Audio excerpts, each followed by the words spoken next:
Stay connected to the world around you. KPBS brings you trusted news, compelling stories, and in-depth reporting every day.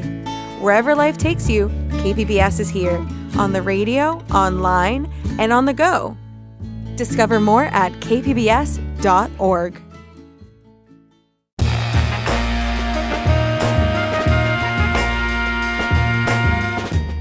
Welcome in San Diego, it's Jade Hindman. On today's show, we're breaking down Prop 50 and talking about the election.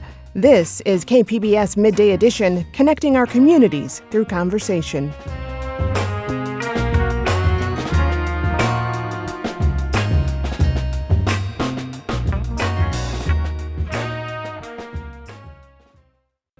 Today, California voters decide on Prop 50. If passed, this measure could change several districts in California, flipping 5 U.S. seats from Republican to Democratic control. Governor Gavin Newsom says it's a response to Texas Republicans redrawing their congressional maps back in August to gain Republican seats after a push from President Donald Trump. KPBS social media host and reporter Jake Gatta is following the election closely, and he joins me now to talk about what Prop 50 could mean for San Diegans. Jake, welcome to the show. Thank you for having me. So glad you're here. You've really focused on the local impacts here, specifically on the 48th District. What does the district look like, and how could that change if Prop 50 is passed? Yeah, so the 48th is part of San Diego that has always sort of been a Republican stronghold. It's North and East County, lots of places outside of the coastal areas that are, consistently voting for Republicans. And by consistently, I mean Darrell Issa represents that district. He's been representing some part of that area for the better part of 20 years now. And so part of that is because of the voter registration numbers in that district. In that 48th district right now, 42% of registered voters are Republicans and only 28% are Democrats. So there's a big advantage for Republicans right now, and that's why that district is consistently going towards Republicans. But if Prop 50 passed, that would completely flip, and there would only be 29% registered Republicans in that district, and 39% of the registered voters would be Democrats. So the balance of voter registrations would flip in that area, in that specific district, and it would give Democrats a huge advantage of voter registrations in that area. And that usually tends to indicate what kind of vote share that's going to get. Right. And of course, there's been a widespread push by the San Diego County Democratic Party here to drum up support for Prop 50. What have some of those efforts looked like? Well, so they're really doing a county-wide push, and that's something that the new county Democratic Party leader told me, Will Rodriguez-Kennedy. He said that they're trying to reach voters everywhere, all at once, the whole county, and not focusing on, districts or areas that are likely to go Democrat versus Republican or something like that. This is a statewide ballot prop. There's no districts to win. There's no geographical areas to worry about. And so they're trying to reach voters everywhere, including in some of these places that you would usually think are just full of Republicans. And they're finding that that's not exactly true. And that's something that I think a lot of people, not just in California, but all over the country, sort of have this understanding that you can carve out a spot on the map and it's just red or just blue. And that's never the case. It's basically 50.1% of the voters in that area pick one side for that election, and then we just write it off as that's always going to be this way or that. And that's not exactly true, and that's what the people who are doing get out the vote efforts in this area are finding, that there's actually a lot more people who are progressive-minded or liberal-minded or, identify as Democrats in this place that's kind of written off as a Republican area. Well, I know you spoke to several prominent Democrats about their reactions to Prop 50 and how it could impact their districts. What did they say?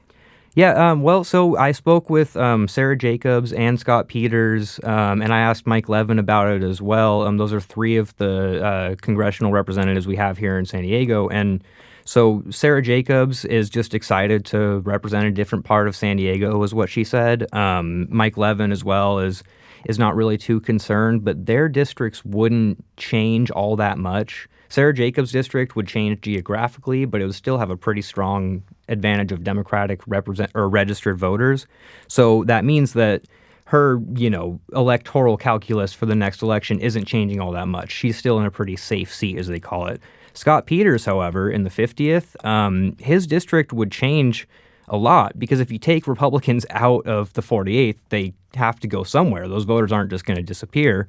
And the way the map is being drawn under Prop 50, it would carve a lot of Republican voters into Scott Peters' 50th district, which would make that balance of voters a little bit more even, a little bit more of a toss-up. But Scott Peters didn't seem too worried about it. He said he's represented Poway before and he can do it again. Well, let me ask you this. The Trump administration has sent election monitors to voting locations across California. In response to that, California has sent monitors of their own to watch the federal ones. So we're not sure yet just how this might impact San Diego. But why did the Department of Justice send election watchers in the first place, and why is California responding in this way? Well, the Department of Justice sends poll monitors or election monitors to elections to oversee the elections, not really in get involved or anything, but just to watch, just to observe. And the point of that is to try and make sure that there aren't violations of the Voting Rights Act occurring. There aren't people being turned away because they couldn't read or because they couldn't pay a poll tax or any of these really blatant violations of the Voting Rights Act that used to be how different people would get excluded from being able to vote. And so the Department of Justice has sent election monitors to different places since the Voting Rights Act in the 60s. Whether or not this instance is expecting to find any Voting Rights Act violations, I'm not sure. I can't speak to why the DOJ currently is sending monitors where they do, but this isn't just, a one-time occurrence. This has happened before. Usually it's to try and find election violations, and they don't do anything at the polls. These monitors are just there to observe. And so it's not something that we would expect here in California because we don't have really a history of violating those acts, but it is something that the California Department of Justice has said, we want to now monitor those monitors, and there's kind of a back and forth going.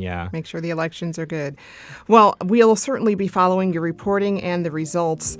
I've been speaking with Jake Gatta, KPBS social media host and reporter. To find your nearest voting location or read up more on Prop 50, you can check out kpbs.org/voterhub. Jake, thanks so much. Yeah, of course. Thanks for having me.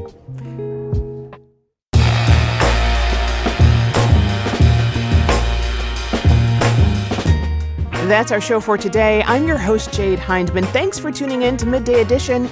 Be sure to have a great day on purpose, everyone.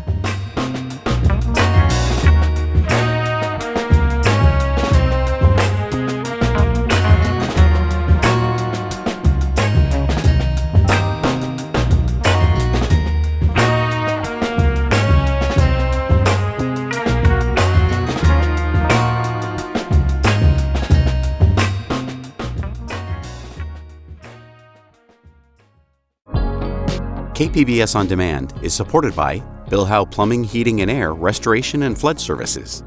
Family owned and operated for over 4 decades, Bill Howe has been serving the plumbing, heating and air, and water damage needs of the San Diego area since 1980. With their fleet of trained professionals, Bill Howe has the ability to service all major and minor plumbing and HVAC emergency needs 24 hours a day, 7 days a week. Bill Howe is committed to providing excellent service to their customers with transparent quotes and attention to detail on every job. Whether you're in need of an HVAC installation, plumbing, or water damage restoration in San Diego, they offer the convenience of scheduling an appointment over the phone, online, or through live chat on their website. Call 1-800-BILL-HOWE or visit billhowe.com because we know how.